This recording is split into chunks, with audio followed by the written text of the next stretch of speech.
Now that we know how to move and access blocks in Minecraft, it's time to look at placing them, breaking them, and the mechanics of mining and gathering in Minecraft.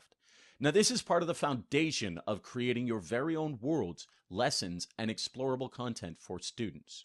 Now, we have a number of blocks in our inventory hotbar, as you recall, and we can move them in and move them out.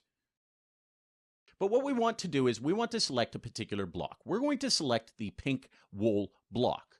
So what we want to do is get out of our crafting inventory, and I can do that in one of two ways. I can use the mouse scroll wheel, and that will automatically scroll through my hotbar, or I can use the numbers 1 through 9 key and choose my block. So the pink wool is in block number 3, so let's go ahead and press 3, and we now have access to our pink block.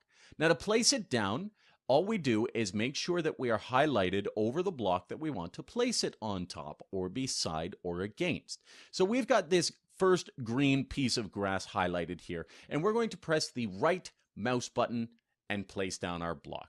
And we can place one on top of that, one on top of that, and in fact, we can also place one on any side of it. So what happens if we didn't want to have 4 blocks? We want to go ahead and break that block, as you just saw me do. We're going to use the left mouse button. And as you'll notice in creative mode, blocks break instantly. So let's take a look at the next thing, which is the difference between breaking blocks in creative mode versus survival mode. So you'll notice down here that I have actually turned the game into survival mode. And it's very, very simple to know when you're in survival mode because you get these hearts that populate across your experience bar at the bottom of your screen, up above your hotbar. You also get the hunger. So in survival mode, you can die. You do have a limited number of health or a limited amount of health and a limited food bar. So you do have to keep eating. The other thing that you're going to notice is that there's no inventory menu. So I don't have access to the hundreds of different blocks that I had access to before. So let's just talk about breaking blocks then in Minecraft. So if I try to break this wool block, you'll notice in creative mode it broke almost instantly.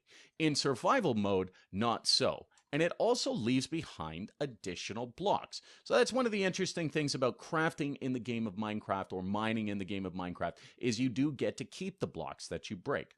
Now, if we take a look at this stone block, for example, it's taking quite a long time to break with my hands. So very, very difficult, much more difficult. We have a little bit of lag. It has broke. Don't worry. There we go. It just popped up. But if I go ahead and I use an iron pickaxe, we'll notice how quickly it actually deletes the block. Furthermore, if I punch wood with my hands, it will break, and that's why we call it punching wood or breaking trees with your fist. But with an iron axe, it actually works much, much easier.